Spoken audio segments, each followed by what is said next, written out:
Hello everyone and welcome to Music Theory with Gim. In this installment of analyzing melody, we're going to delve into Enjoy Your Stay, or the hotel theme from Earthbound on the Super Nintendo.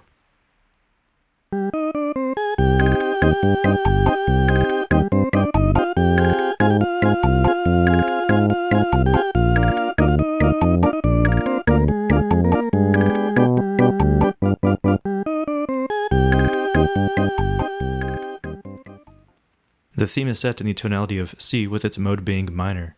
Harmonically, we have only 4 different chords, which can be labeled as C minor, the 1, F minor, the 4, B flat 7, the flat 7-7, and G7, the 5-7.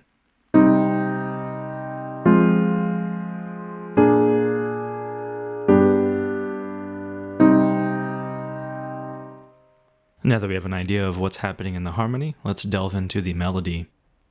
Ideally, we would look at the entire melody all at once, but unfortunately this would cause the notation to be rather small, especially for viewers on handheld devices. As a result, we're going to break up the 4 measures into 2 groups, while we analyze all the local details happening from measure to measure.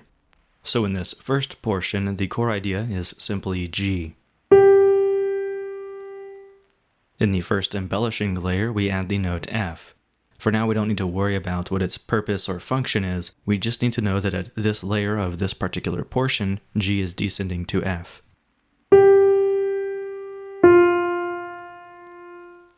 In the second embellishing layer, we hear G embellished by an arpeggiation of the tonic triad C minor.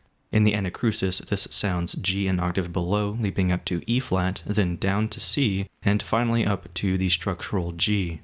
Leading into measure 2, we hear a variation of the arpeggio that sounds G, again an octave below, leaping up to C, then E flat, and lastly the structural G, which is now heard above F minor, forming a 9/8 suspension.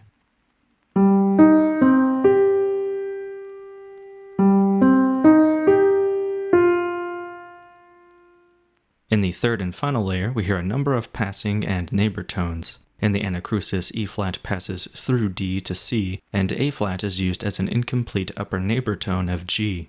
Leading into measure 2, we hear D and F used as passing tones connecting the ascent from C to G, with G being embellished by its upper neighbor tone, A flat, just before it descends to F.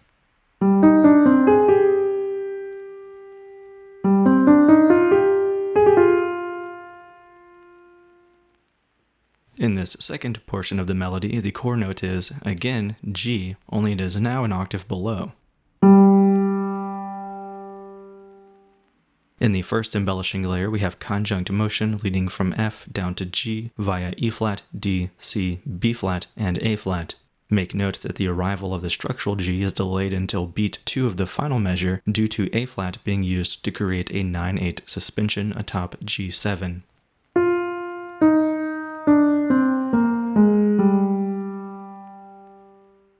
In the second embellishing layer, we find that numerous notes of the previous layer have been embellished with neighbor tones. F is embellished by both its upper and lower neighbor tones, G and E flat. E flat is embellished by its lower neighbor tone, D, and A flat is embellished by its upper neighbor tone, B flat.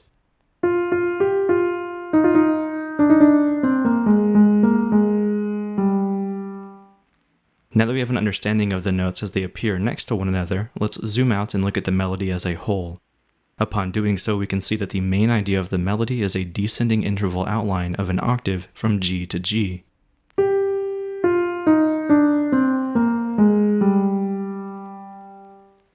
This interval outline, however, can be further reduced when we take into account the harmony.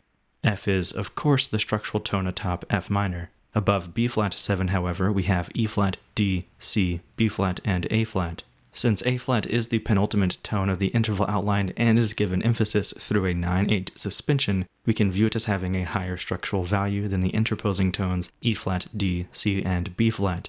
After acknowledging this, we can raise A flat and G by an octave and reduce the melody to simply G being embellished by a neighbor group consisting of F and A flat.